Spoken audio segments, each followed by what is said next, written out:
is all wrong. John sent me here to save you. From the Terminator that was sent back to kill me, I know, but we already took care of him. We?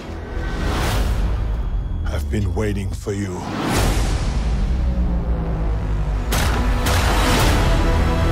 The time John sent you to, it no longer exists. Everything's changed. Mr. Arnold Schwarzenegger, on behalf of myself as a film fan, on behalf of JOE.ie, on behalf of the Irish people, can I say it's an honour to meet you in person. Well, thank you, thank you. Thanks for chatting to us today. Now, you've returned, you're back for Terminator Genisys, and it's a scientific fact you can't have a proper Terminator film without the original Terminator involved. So how easy or how difficult was it for you to settle back into the iconic role? Well, it wasn't very difficult to settle into the role because I have, you know, it's kind of like bicycle riding. It's like you never forget it. And I think that I've spent so much time playing that character now, 3 movies, that it was easy to kind of slip into it. The key thing was more to have really a great script.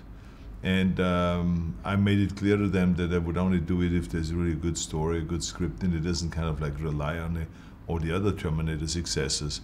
And they really pulled it off. They gave me a fantastic script. There were some really great and unusual scenes in there, some really great twists, and a great emotional kind of a roller coaster ride.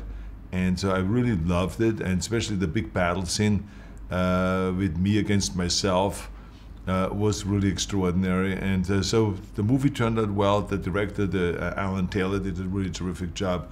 And it was fun to play the character again. Yeah, it's got to be a bit surreal, sort of trying to beat the crap out of yourself, or, you know, you let out some issues maybe as well. Well, it was funny because they hired this bodybuilder who had a kind of similar body that I had in 1984.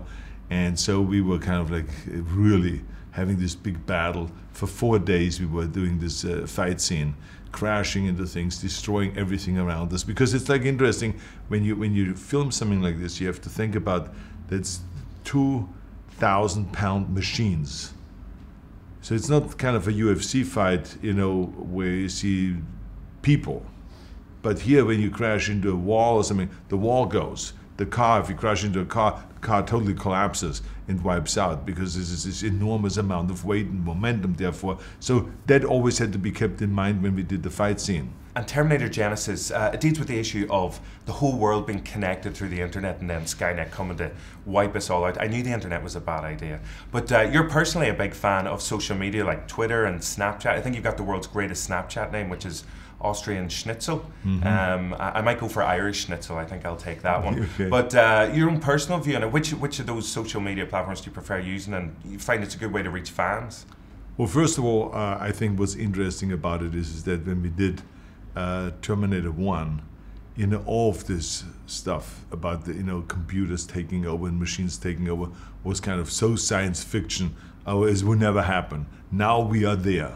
Now all of the stuff that we have shown in Terminator has in fact happened. The only thing that has not happened is that the machines have not become self-aware. So that is really the amazing thing when you see from Terminator 1 to shooting Terminator 5 now, or Genisys, whatever they call it. I mean, that is really a tremendous kind of a change there.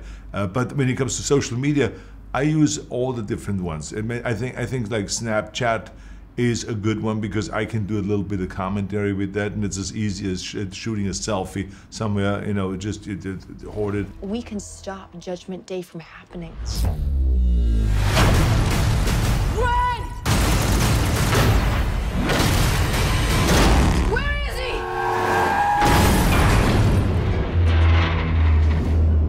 With the film Terminator Genisys as well, there's a return of some of the most famous lines, and obviously you're world renowned for your amazing one-liners through a whole series of films. Do you ever get does it make you cringe whenever you sort of hear people attempting your accent, or do you have any personal favourites or ones, don't say that one, or how do you react? Do you see it as a badge of honour? I think it's great when people try to imitate my voice or my, you know, accent, or you know, my speech pattern or anything like this. There's many people that do that, and there's comedians that make a career out of it. There's people that are doing speeches pretending like they're Arnold, the whole speech, And it's fantastic. It's really entertaining. It's funny, and you laugh your head off. There's people who do, like Howard Stern. We have a famous host in America who is continuously on Arnold on the show, but I'm not on it. It's just someone pretending to be me and saying all kinds of ridiculous things. So I think it's funny. Kindergarten Cop is my favorite. It's not a tumor. Every time I have a headache, that's my go-to line. Well, thank you. That's good. Yeah. Now, one of the most famous Irish sportsmen in the world is Conor McGregor. I know you've dropped into Mac Mansion the same as well. How do you think he's going to take on the world of UFC, obviously making a big impact, and you even christened him the McGregornator as well?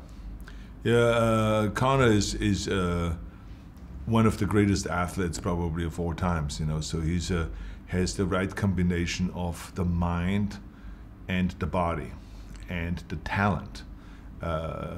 He just is, the two are connected so well with him, which I think is so important in athletic, that you believe 100% in your victory.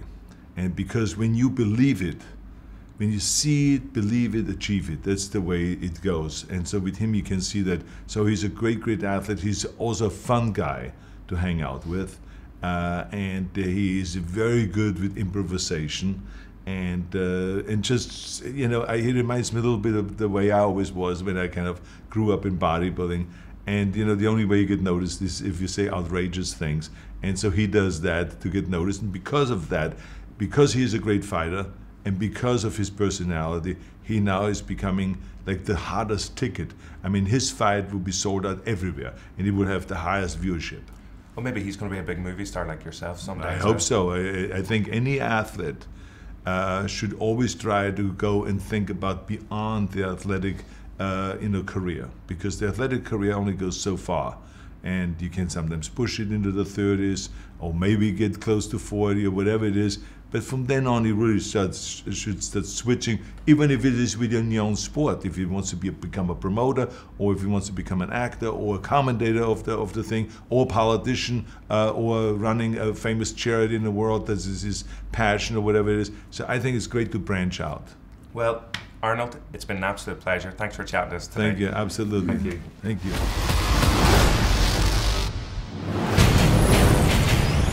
You gotta get him off me! I'll be back. What?